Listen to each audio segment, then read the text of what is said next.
Welcome to this broadcast. We were originally going to do this directly on Facebook, but Facebook and Zoom decided not to talk this morning. So undeterred, we called everyone to come to Zoom directly, which is a different medium. Here you get to ask questions directly yourself to the experts that are here.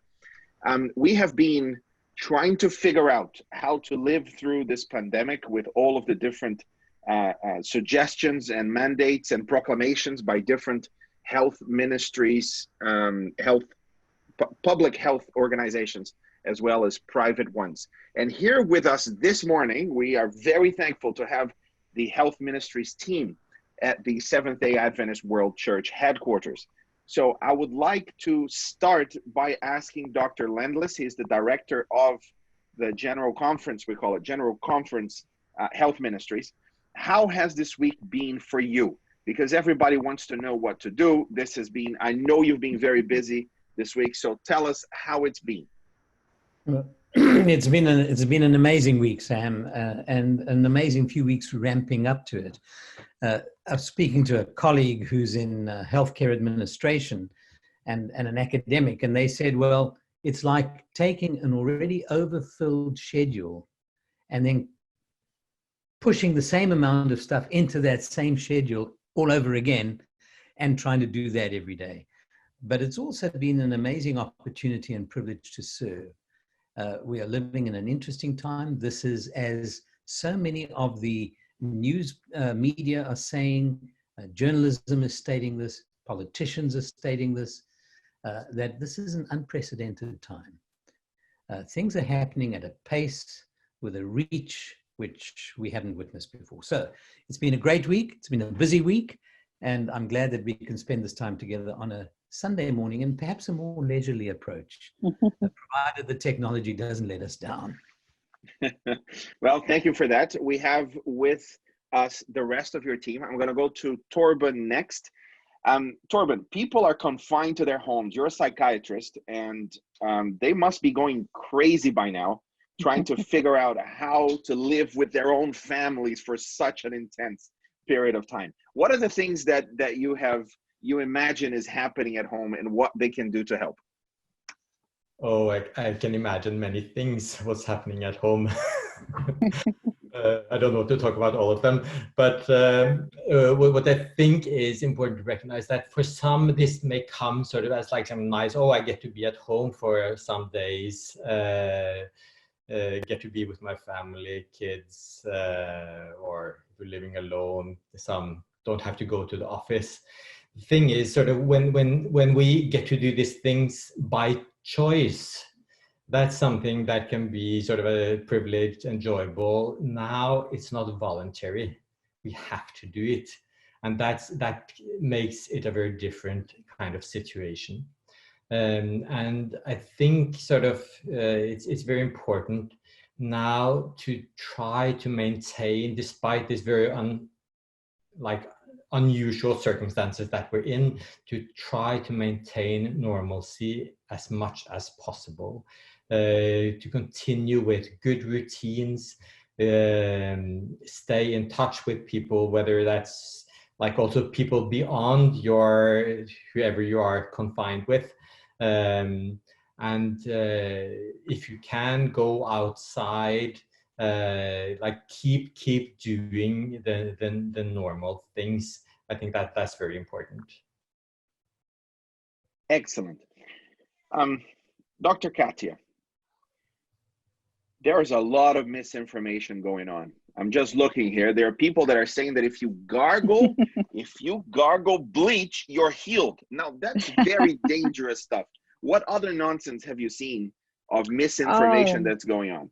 I think all of us have seen so many different messages like, just gargle with salt and water. And then, that would actually, as you swallow, the virus is going to go to your stomach and will be killed by acids.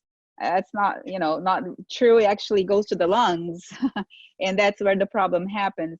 There are other things like eat garlic. Garlic is a good antibiotic, they say, and so that will kill the virus, or, all kinds of various things we have heard. And of course, the reality, the truth. These are myths, are things that have not been tested against, in a controlled way with people who have COVID or who have been exposed.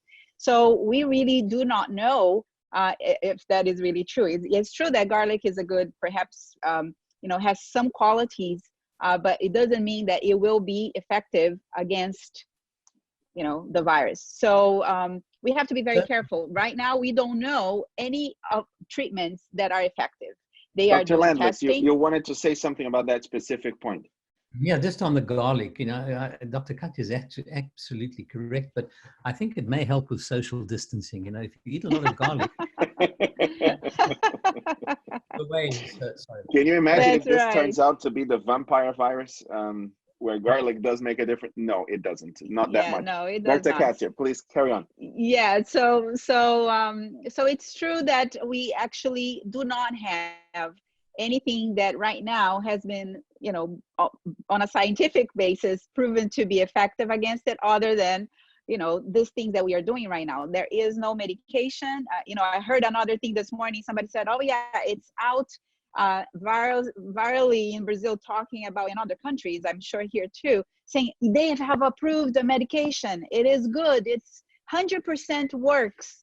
And so we know that they have identified some medications, particularly a couple of them, one antimalarial that was used before, another one is an HIV combination of medications that they're studying right now. Is promising, looks like it may be helpful, but we can't say it's 100% and it's going to work. So we have to be very careful the kind of information that we receive, and before believing it, check, is it evidence-based? And we have actually compiled a page that have links, and you can see on healthministries.com/coronavirus, several links that are credible links, resources and articles and videos, all kinds of information that are evidence-based that you can go by instead of Dr. just Katia, falling please for those add that. myths.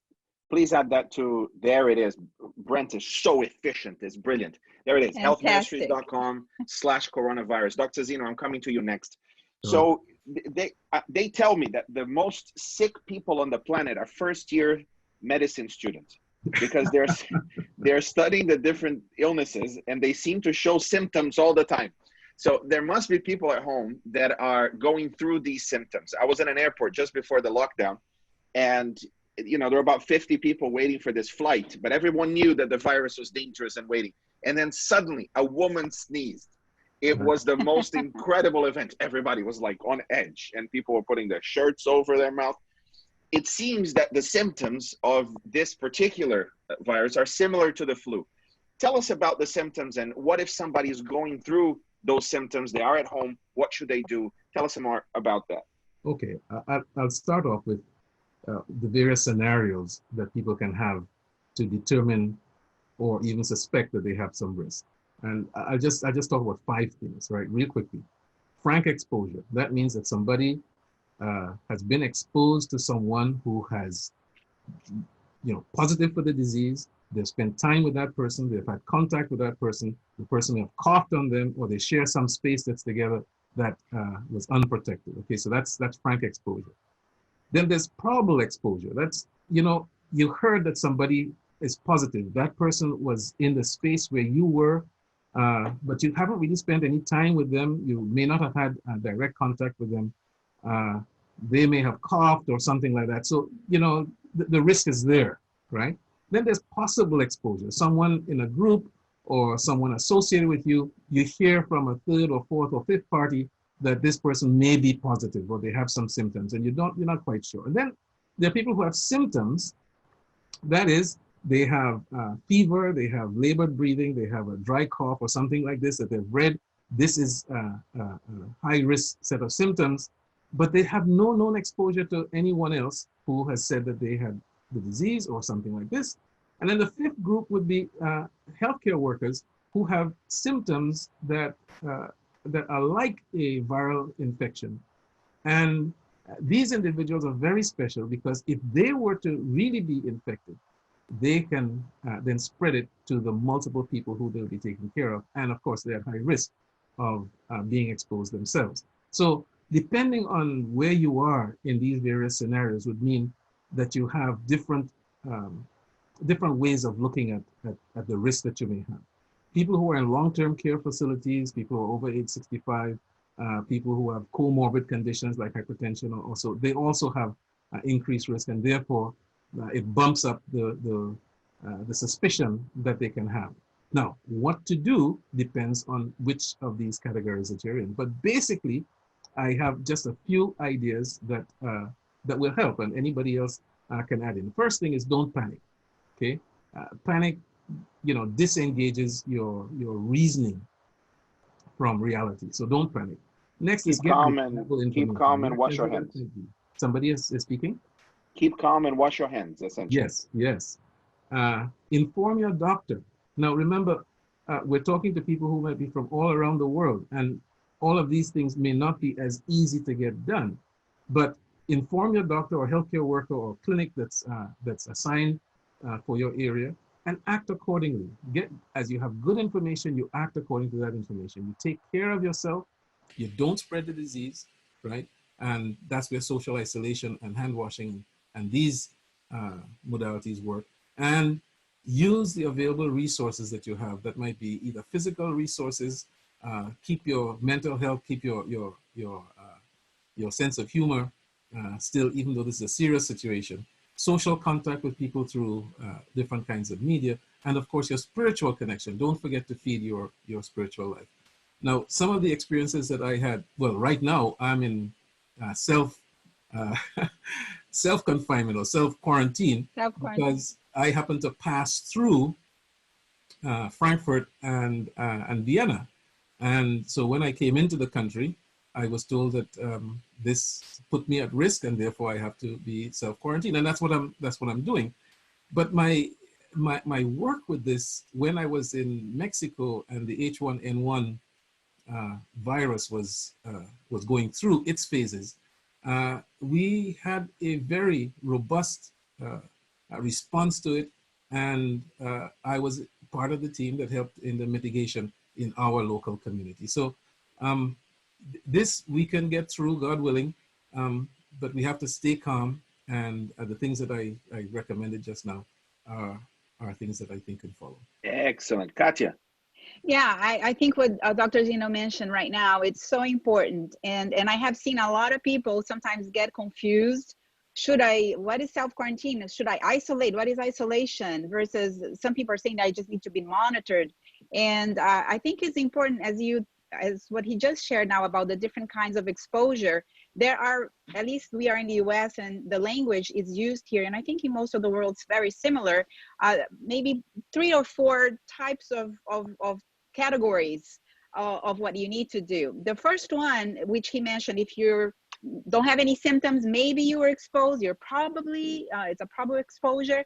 You don't necessarily have to isolate yourself, but you have to monitor yourself. Are you getting a fever? How are you feeling? If you develop some kind of cough, dry cough, so monitoring the symptoms is very important, and practicing this kind of physical distancing, as all of us are doing, as if we are positive or as if we are carriers. So monitoring is one thing. Self-quarantine, which is what Dr. Zeno is doing right now because he's been through a country, that is a little bit more than that. He definitely should be home, not leaving home at all, and to expose, just to kind of be in that confinement for 14 days in observation, close observation, again, checking his temperature, seeing if he develops any symptoms or anything.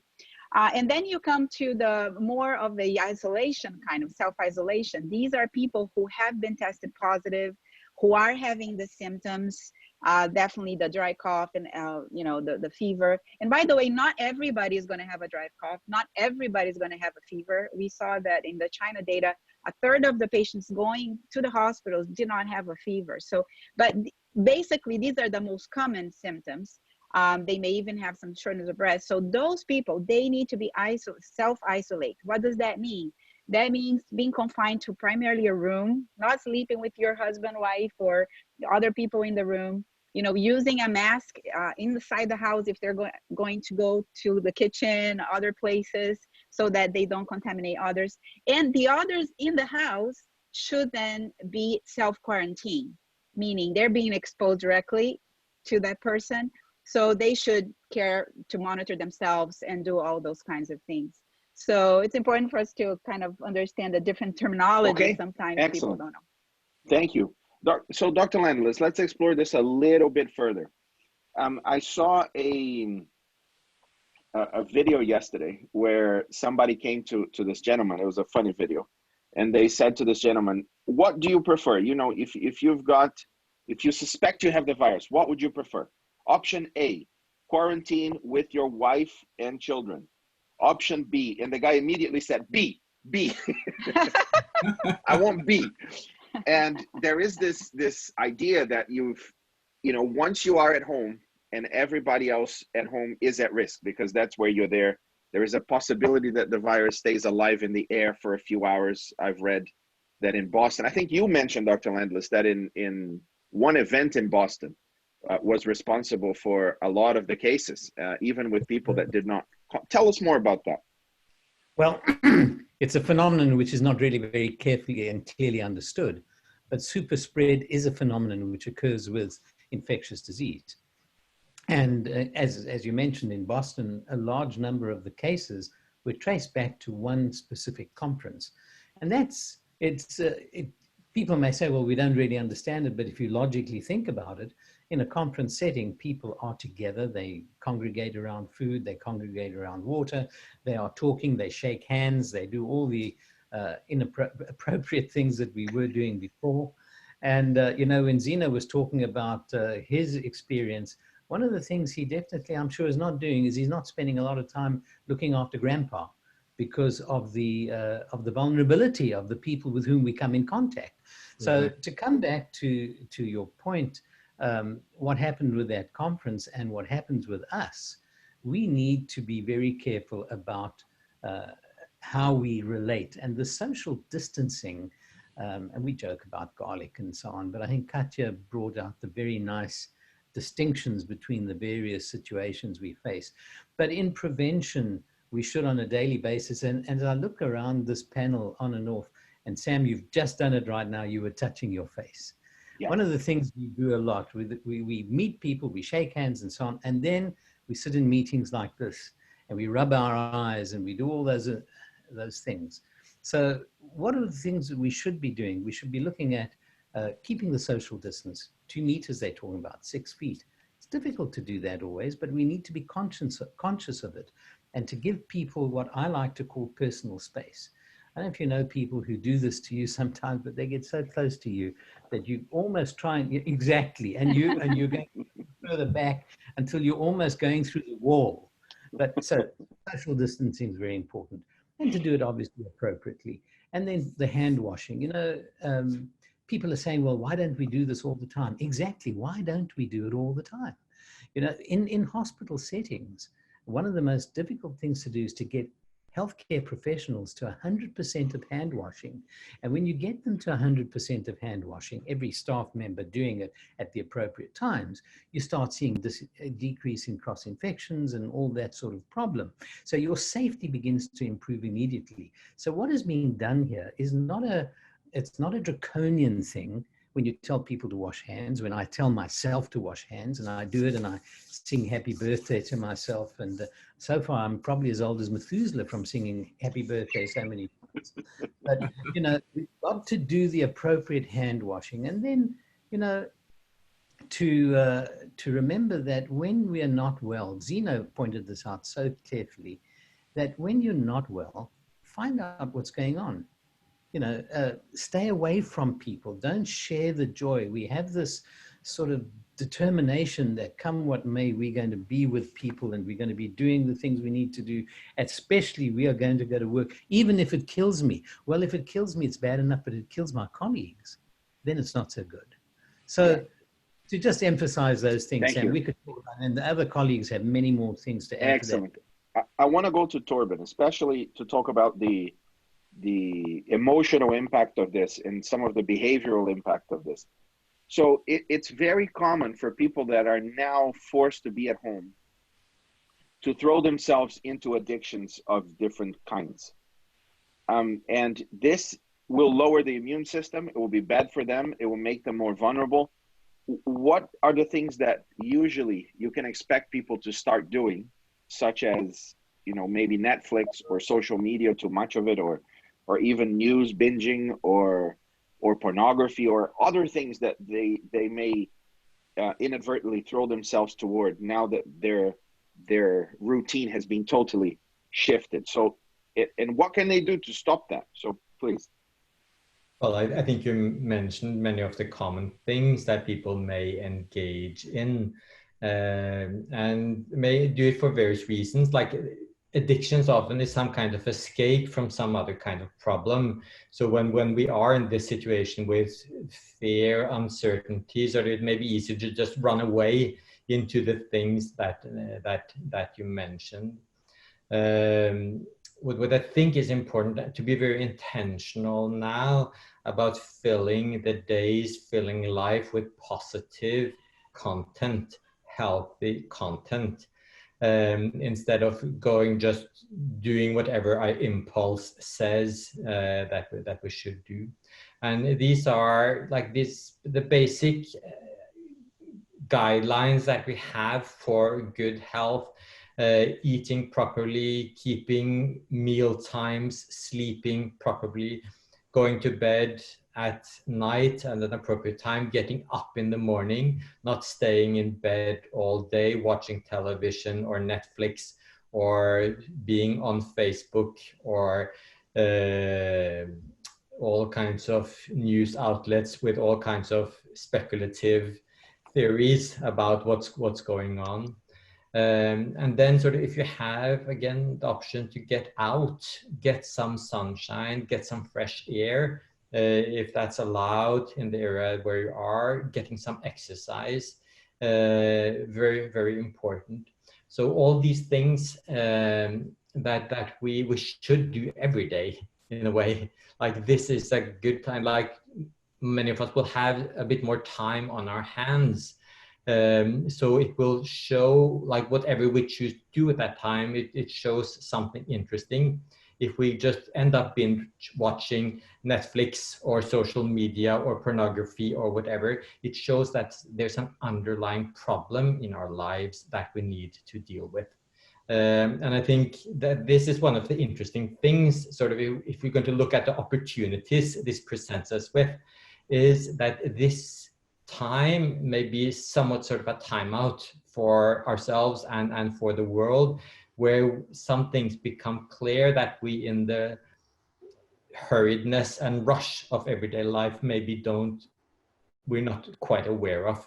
So really, for us to consider, what are our values, what are our priorities, what is our life actually, what are the building blocks that we have in our lives. So I think this, to also make this a time for constructive reflection, not just destructive worrying, but constructive reflection. I think that this is a good opportunity for that. Fantastic. Now, who can comment about being able to go for a walk? Is this, I think where we live, it's still allowed. I saw lots of people doing that yesterday as we tried to stay away from them, but at the same time, go outside the house for some sanity, if anything. Is that something that is advisable? Who could comment about that?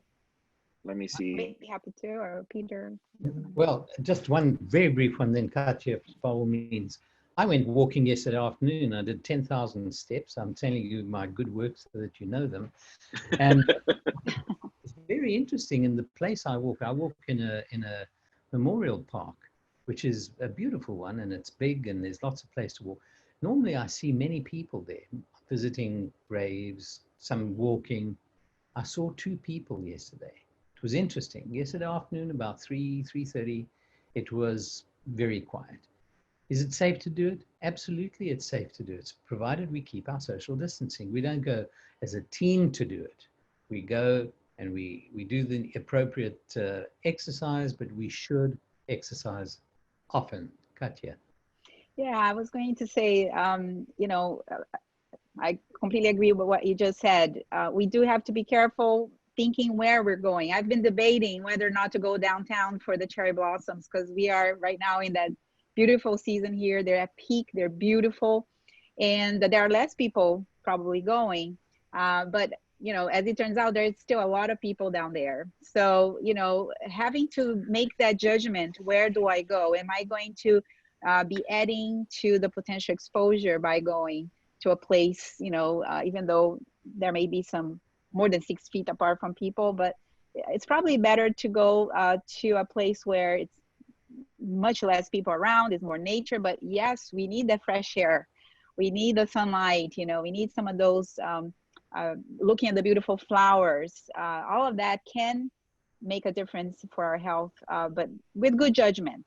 Not going to the beach like some people are going. You know, we've seen pictures of young people out in the beach, or still too many crowds downtown or in other places, and that is detrimental. Thank you. I just, before I come to you, Zeno, let me just say to the people that are listening to us, the attendees, if you have a question, there is a button at the bottom that says Q&A. Please feel free to ask your questions in the Q&A or ask your questions in the chat. Okay, so if you have any questions that you'd like to bring to this wonderful group of experts, it will be very appropriate for you to do so at any point whilst the conversation is going on, and then I'll ask them accordingly. Zeno. Yes, I just wanted to add to what Peter and Katia were saying. Here in the U.S., depending on which state you're in, these activities of going outdoors may be allowed. However, we're talking to people who might be in countries in which there's a total lockdown and they don't even want people going outside. So you have to be aware of what your local countries or your local county or your local jurisdiction's guidelines are to determine whether you can or you should go outside. Nonetheless, if you have windows that you can open and you have an exposure to the sun, this should always be a helpful and healthy thing. In Wuhan, in China, if you went out during the lockdown, there will be a drone that will come on top of your head and will talk to you to go back home. And if you did not comply, then you would, there will be more consequences. And I cannot even begin to describe the consequences that would take place there. Dr. Peter. Yeah, I'd like to just add 2 things there. Number one, it's probably time for everyone to take the towels off the stationary bicycle. They're not drying racks, those things, they're to be used. Uncover the treadmill, dust it down, plug it in, and use it. And I'm being very serious. Many people have fitness implements and instruments in the home, which they do not use. So maybe it's a good time. The other thing is that when you're out walking, if you're allowed to go out, if you want to have social space, just sneeze. You know, if you sneeze, then people will run away from you. But all seriously, that we need to also, and we didn't mention this earlier, when we sneeze, when we cough, we need to do the appropriate etiquette of sneezing into the elbow, coughing into the elbow. Let's be cognizant whether we are allowed to walk outside and when we're inside and into the future. This is a good training program for society, for each of us in general, to be cognizant of the better way to do things. Excellent. Could I just Katia. Please, Torben. That sort of one thing, if you have a treadmill or an exercise bike, use it. If you don't have ideas what to do, there's lots of things on YouTube and other places, exercise programs. There are apps you can download that can guide you through exercise routines that can make it sort of more motivating to do that. There are even, I think, online groups being formed for people to exercise together online. So like do those kind of things, spend time with that rather than reading the news all the time. Let's shift gears a little bit and talk about something that is not immediate, but that we might see as this goes forward. There may be people that will listen to this recording later, and they have no idea what's coming to them when the effects of this virus are seen in the economy and in their jobs, in their security, in everything that we thought would absolutely never change. If anything, this thing has shown us that everything is changeable. We have become very reliant on our logistics. We have become very reliant on all of the services and all of the structures that keep our society alive and well. And all of a sudden, people are going to supermarkets and things are not there. Other parts of the world have experienced this with some level of regularity, but maybe in the West, in this particular way, we haven't. So in all of this, there are some longer term, medium to long term effects that can bring despair, desperation, that can bring all sorts of different effects and impact when you go home not knowing where you're going to find another job. That may have a profound impact in somebody. So Torben, I'd like to ask you to talk a little bit more about the depressive thoughts and maybe even suicidal thoughts that may come as a result of this. Well, I think it's important to remember that sort of as a society, as a world, we've gone through things like this before, and sort of we're still here.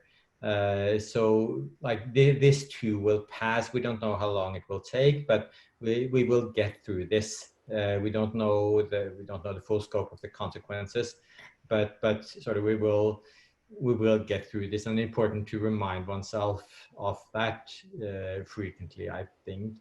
But I think sort of there are some risk factors that people may experience now, so that are significant. We talk like anxiety is prevalent. I think we may see also people being depressed, being worried, these things, and like isolation that we've talked about. Many are forced into like self-quarantine, staying at home, various degrees of isolation. That sort of in itself is a risk factor for most mental illnesses, and especially with depression. That's important. So it's very important to try with whatever means we have to counter the sense of loneliness, the sense of isolation. And what I would recommend is that we have all this wonderful technology now that does allow us, even if we can't meet in person, face to face, we can be face to face through a screen, and that's sort of, it's a decent substitute. And especially in these times, I think it's really something one ought to be intentional. I would recommend people to make sure you see a familiar face every single day, not just sort of wait until you maybe start feeling depressed or feeling despair or whatever it is. Try to make sure as a preventative measure to see a nice familiar face that you appreciate every single day, and you can even allow yourself more than one face. That's no luxury in these times. So back to counter isolation, the other thing, like the sense of helplessness and hopelessness, that I think also can be quite prevalent. And helplessness now in this, we are faced with something we don't quite know how to deal with, but then sort of do whatever you can, sort of to the appropriate degree, as we have talked about. Take the measures that you can. If you need help, say if you are isolated, you need someone to bring you something or that kind of things, it's a good time actually to connect with someone and ask for help. That's also something that will counter the isolation. And then hopelessness, like again, holding on to that sort of this will pass, and holding on to the positive things in life. There's still so much positive. Like for me, outside my window, the trees are blossoming, the sun is shining. There are many good things in life still, and let's not forget them. Thank you. That's excellent advice. Let's go back to more practical things in relationship to this. We have two questions. One of the questions is heat therapy. So saunas and that kind of thing. Does that help or not? Zeno. Well, steam, sauna, etc., heat therapy. Okay. Does that kill the virus or not? All right. If we're speaking just about this particular virus, the answer to that is we don't know. Okay. If we're speaking about viruses in general, and in particular, if we're talking about the flu virus, then heat therapy does work to some extent, and it works best if it's moist heat, not dry heat. The research that has been done on fever therapies and using saunas and and fomentations in people who have viral infections, viral respiratory infections, has shown clearly that if you use something like fomentations or hydrotherapy, even contrast hydrotherapy, that people do better. Now, it's not a cure-all, but they do better. And they also feel better. It feels really good to get a good hydrotherapy treatment. However, this has not been studied with the coronavirus. It doesn't mean don't do it. It means don't do it with the expectation that this is in some way going to cure your illness, but it should make you feel better. The dry heat, dry sauna has not been shown in clinical research to be effective in people who have viral infections like the flu. Excellent. Katia. Yeah, I was going to say this brings another topic. Some people say, this virus is going to go away when the heat comes in the summer, and it's going to, in warm climates, the heat, the temperature kills the virus. So, related to what Zeno was just saying, again, we do not know. We do see some studies right now starting to look at that, and it seems that maybe doesn't spread as rapidly, perhaps, in a warm climate. But they're still studying that, and there's no definite answer. What we do know is that every single country right now, that even there are some warm countries that are very warm and hot, like in Brazil right now, or Australia, Thailand. Or yes, and there are cases. There may not be as many cases as in the north, but they may be in the beginning of the curve. So again, it's something that we don't know. We need to wait to find out. Yes, Dr. Landless, back to Zeno later. And I also just following up exactly what has been said. When you look at the precautions that or the situation being put in place there with people not leaving home, parts of California are warm. And so we're not seeing a total relationship of climate to the effect of the virus. So that's a myth. And I think that people should be warned against saying, well, as soon as the summer's here, we can carry on as always. Not at all. We're going to have to be very cautious and careful as this unfolds and until we learn to know what's going on. But some of the basic things need to be in place. My immediate reaction when I saw the question about the sauna and heat therapy and so on is it's very unlikely that the virus is alive in a sauna, but it's very difficult to live in there constantly. So at some point you and I have to get out of the sauna. But then I realized it was talking about treating it once you are contagious. Now, this question about the sauna question, sort of Finland, which is sort of the center of the world for saunas, they have very strict measures in place for managing this virus. The recommendation is not just to take sauna. Excellent. I'm going to come back to Zeno in a moment. There have been a lot of questions that I see from everywhere that people are asking in our chat and also on Facebook and Twitter as we posted it. And it has to do with the correlation between this virus and the flu, because humanity has had the flu for centuries. That, as far as I understand, there are over 250 types of flu viruses. And so, humans have developed lots of treatments to do with the flu. So I'm going to ask you a series of questions. The first is, what is the difference between this mutation of flu virus, this COVID-19, coronavirus, SARS-2 or something? I understand the name there is a technical name for this, but this virus that's causing the pandemic compared to other flu viruses, why is this worse? And I'm going to follow up by, are there treatments to other flu like viruses that have worked in the past? Would they be helpful in this? So let's start with the first question. What's the difference between this and other flu viruses? Anyone? Okay, I think just to kick off, I think we need to realize that nobody is saying that flu is not serious. We should not. Close to 30,000 people died from influenza in 2019. In the US or worldwide? Worldwide. Okay. But remember, what we're looking at now, we're already over 300,000 cases since December of SARS-CoV-2, or what leads to COVID-19. And already we're looking at close to 15,000 deaths. It's going up. in a very significant way. So this is partly because it's novel. That was its initial name right in the beginning. Although the flu viruses, and you mentioned there are many kinds of them with various mutations, we've been exposed to corona in certain forms before, but not in this specific kind that it is now. And we have no baseline immunity. And number three, we have no vaccine. So at the moment, so this is a new wave which is hitting.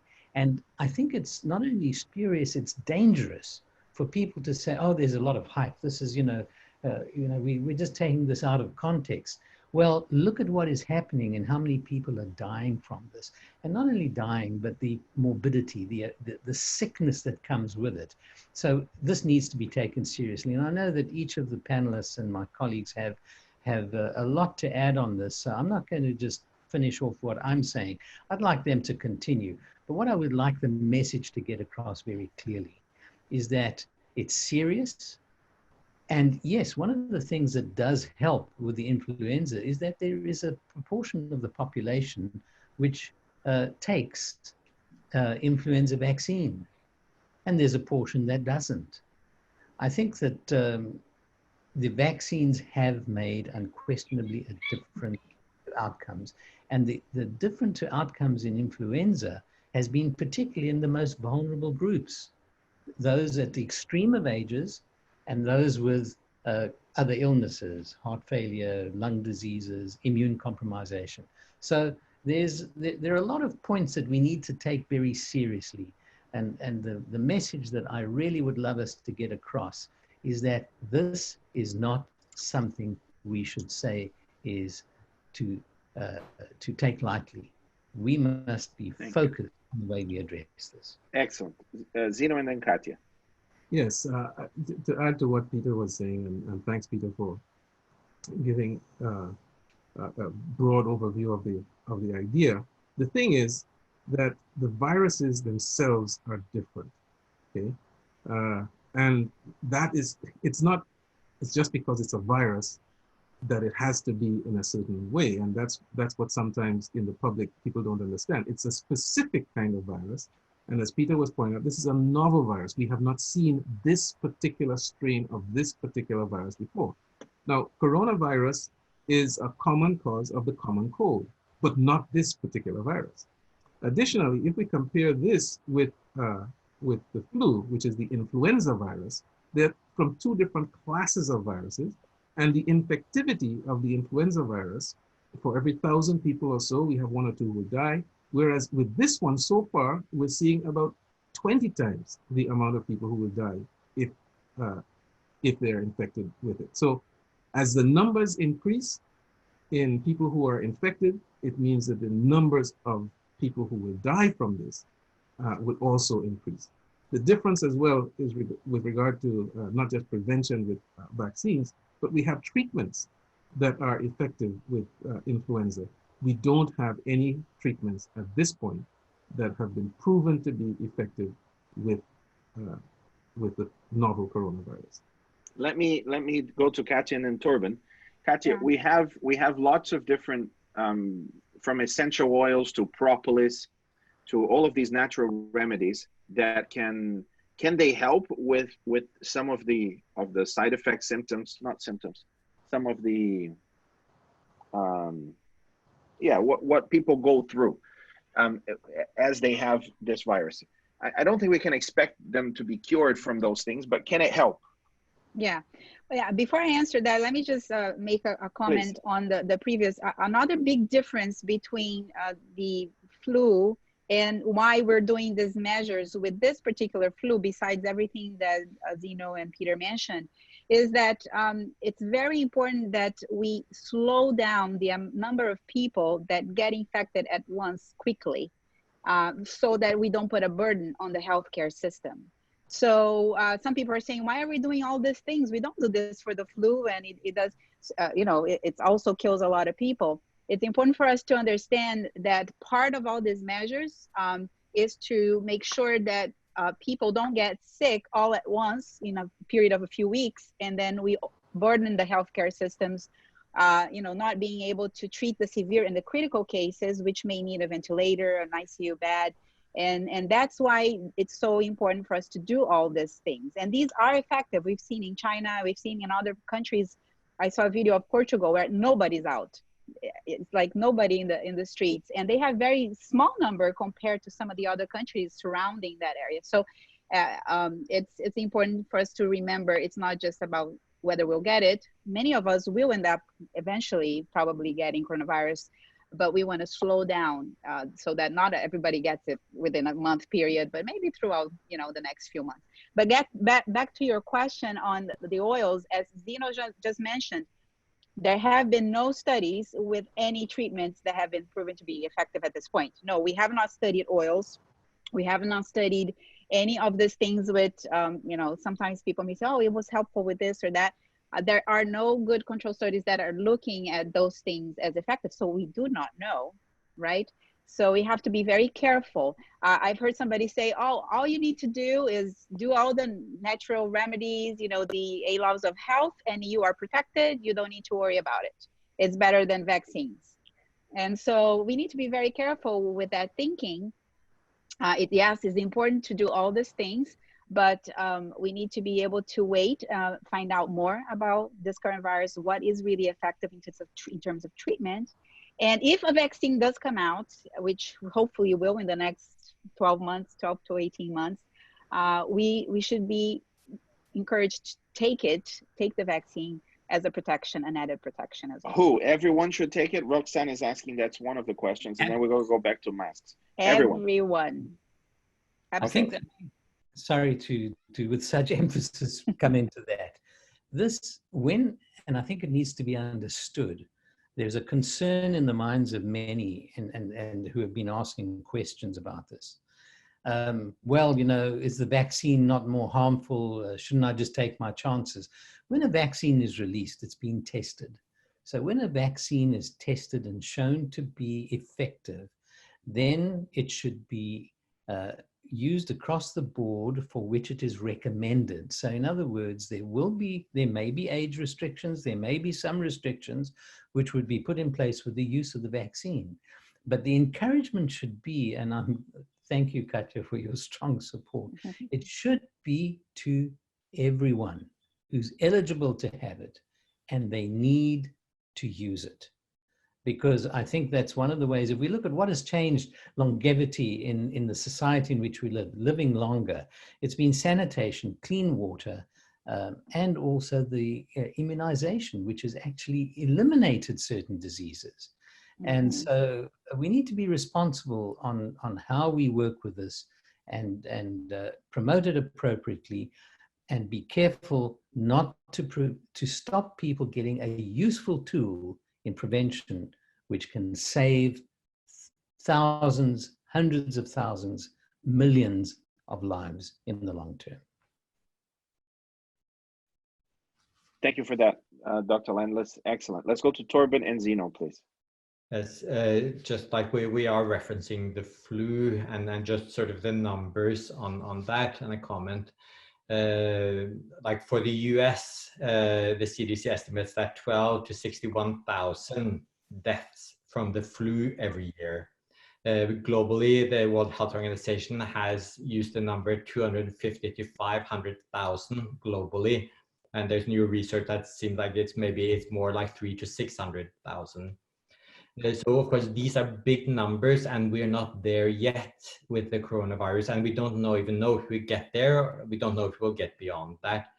But what I think is, I don't like this comparison and people saying that, well, because if it's not worse than the flu, why worry about it? Like, we're talking about the lives of people here. We're talking about tens of thousands of people. We're already more than 10,000 people have died from the coronavirus. And this may just be the beginning. Like, we're talking about significant numbers of people losing their lives prematurely for something that, if we take the appropriate measures to prevent spread, those numbers can hopefully be significantly limited or reduced. So I think I wish we could change the conversation and just saying, oh, because it's maybe not worse than the flu, then let's not worry about it. Whatever situation we're talking about, we are talking about people losing their lives, and we should care for every single one of them. And that's where we all have a responsibility. Also, that not just to prevent that I get sick and that I potentially die, but to prevent that my neighbor, prevent that other people in this world get sick, people who may even be more vulnerable than I am, that they get sick, that they suffer and possibly die because of it. We all have a big responsibility that we should take on in this. Thank you. Thank you, Torben, for that reminder. Kieran asked about masks, but I'm going to go to Zeno. You had some thoughts about this, and perhaps you could address the masks. I just wanted to mention, as Torben says, all lives matter, and this is an important issue. The natural remedies and the things that we have learned about over the years, this is a good time for people who are on the fence to start practicing what we already know to be helpful. It is not that this will be a cure-all, as Katia was mentioning, but if it's going to be helpful, it's only helpful if we actually practice it. So this is a good wake-up call for all of us to get more serious about living a healthy life and being able to have that as part of the way we live, the part of the lifestyle that we have. Now, with regard to masks, we have a couple of issues. One is going to be whether the mask itself is going to be helpful and what kind of mask you're using. And then the other is about the availability of masks, okay? What is driving the policies right now in the United States have to do with the availability of masks, because they want to be able to have enough personal protective equipment in the hospitals for the people who are on the front lines. Okay? But the main goal of that is of having those masks are for healthcare workers who should have them, correct? Right, and so you don't want everybody to be consuming all of the available product, and then those who really need it don't have it. Okay, so that's a major issue. The second is about the kind of mask. You know, the so-called surgical masks that we use in the hospitals all the time, they aren't really very effective anyway in keeping infection away from the individual who's wearing it, but it does provide a barrier for the person who is wearing it to not transmit what they have in their droplets or their aerosols to the person that they might be treating. So that's an important issue. There are some masks that are N95, N99, and N100, and they have a little respirator at the tip. Now, if the person who is wearing such a mask has the infection, they will be blowing out through the respirator high concentration of particles. Okay, so these masks are not for people who have the infection. So the respirator masks are not for people with the infection. If you look at the people who don't have the infection and they want to be protected and they want to use a mask, then the higher the number, 95, 99, or 100 would be what they want to use, but they have to have a good seal. If it doesn't have a good seal, then they're still going to be letting air in from outside. And if they're not covering their eyes, they're still going to have their mucous membranes exposed. So again, it depends on what kind of risk situation you're in, whether or not you should or should not use a mask. And for the majority of people, this is not going to be adding very much more, even though it can add some limited amount of protection depending on whether you have or you don't have the infection already. Thank you for that, Dr. Zeno. We're going to come to a close in a moment as we ask each of you to share your thoughts, your final thoughts about this and what you would like to leave with people. And to do that, I'm going to start with Katia, then I'm coming to Torben, back to you, Zeno, and then Dr. Landless. So, Katia, what are your thoughts about this, your final thoughts that you would like to leave with people in this recording and in this live session? Oh, I think, as it was said earlier, it's an important time for us to take the time that we're having this time out. as a globe, you know, as the whole, the entire earth. And we're having time to rethink our life and priorities and routines. And so I think it's an important moment for each of us to take time to spend more time with God, to think about our priorities, engage in healthier habits and behaviors, look at what is really priority in our lives, and use any circumstance we're facing right now to focus on the good, on what we are grateful for. There's so much we can look in our lives in spite of everything and say, you know, God, thank you. I have a home. I have something to do here that is productive. You know, thank God for your families, for the people that are in your life. Reach out to them. That's another thing. You know, spend our time looking for who are people we can serve. How can we bless others around us, our neighbors, our family, friends, others that may be in need, some that may be living alone and lonely, maybe elderly or older adults that need special care. Look for ways that we can give ourselves to others. By being grateful and doing that, we can actually reduce some of this loneliness or depressive symptoms. Potentially, we can feel better and grateful to God and trust that He is still in charge. He's our creator. He knows what's happening, and we don't have to worry. We have to do our part and follow recommendations, but be at peace knowing that God has us in His hands. Thank you very much, Dr. Katia. Let's go to Dr. Zeno now, and then we'll come to Torben. Torben, you sent me a nice poem this morning. I would like you to read that in a moment, so have that ready. Zeno. I will add with what Katia mentioned, and I'll put the primacy then on taking care of yourself as a means of being able to take care of others as well. The immune system is what eventually is going to rid us individually of the virus, and there are things that we can do to improve the way our body handles things, whether we are infected or whether we're not infected and we want to resist the infection in the first place. Bed rest is important. Water use, free water, use freely, so to speak, and of course water inside and out. Okay, so even using hydrotherapy treatments and so on to help us to feel better, and on the likelihood that it might actually be doing some good for our immune systems. We have some research that shows that heat applied can induce the immune system response. This is in a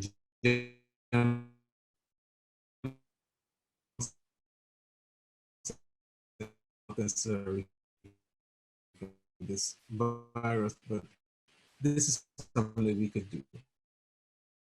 Thank you, Zeno. I think we got the gist of that. The internet is failing a little bit. Let's see if we can come back to you in a moment, okay? Well, if it's what you have, this is what you use. Mental support, spiritual support, and have optimism and hope, and be very careful what we will feed on, because what we feed on is what will undermine our ability to fight this infection. Fantastic. Thank you very much for those thoughts. Torben, you have sent me a poem that you received this morning. I don't know the author. I don't think you know the author either, but it kind of encapsulates some of the emotions that are going on at the moment. Would you mind reading that to us? Yes, I will. It's written by a lady called Laura Kelly Fanucci, and it says, "When this is over, may we never again take for granted a handshake with a stranger, full shelves at the store, conversations with neighbors, a crowded theater, Friday night out, the taste of communion, a routine checkup, the school rush every morning, coffee with a friend, stadium roaring, each deep breath, a boring Tuesday, life itself. When this ends, may we find that we have become more like the people we wanted to be, we were called to be, we hoped to be, and may we stay that way better for each other because of the worst. Thank you. Dr. Landless, lead us in some final thoughts and perhaps a verse from Scripture. And at the end, if you don't mind, please pray for us also. It'll be a privilege, Sam. I'd like to reiterate and emphasize what each has said today. And, that last poem is strangely moving, because although it describes things which not all of us find ourselves doing, it does tell us that we shouldn't take for granted those things which are so special just in their commonality. So just being able to greet people, to rub shoulders with people, to have those interactions is so important. And then, as has been mentioned by the panelists a number of times, this is not a time to panic. It is not a time to throw up our hands and to think that there is no more joy in life. The Apostle Paul calls us in Colossians and says, therefore, give thanks. Give thanks for what? All the things that were enumerated in that poem. The handshake, the talk with the neighbor, the things that we take so much for granted. And then also just for the opportunity to be of service, to make the contact. And I would just love us to remember that God is faithful. We can trust him.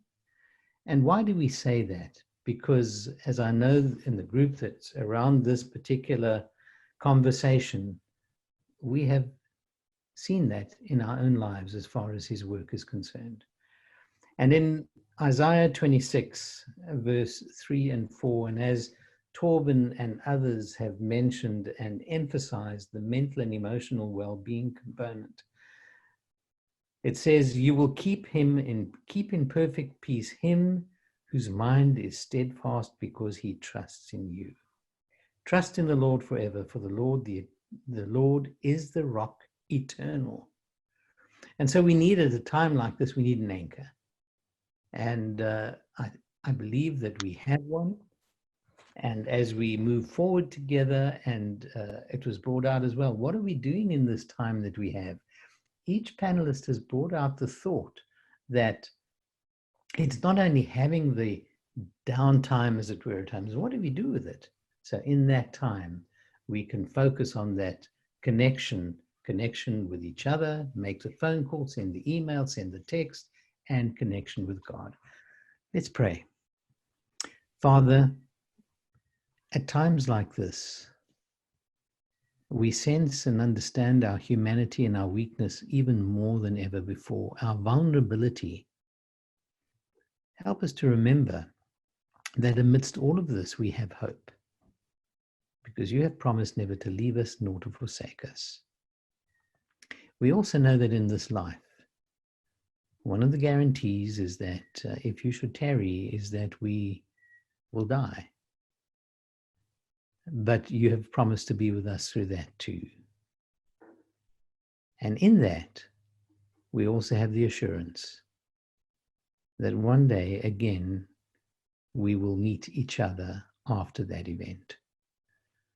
And so we commit ourselves to you, asking you to take us, for we cannot give ourselves, keep us, for we cannot keep ourselves for you, and then to keep us faithful, grateful, and focused, for we ask it in your name.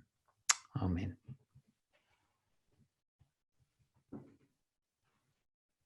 Amen. Thank you very much, Dr. Landless. Thank you for you who joined us and has been watching this recorded or live as we have here. Thank you for the questions that were given live.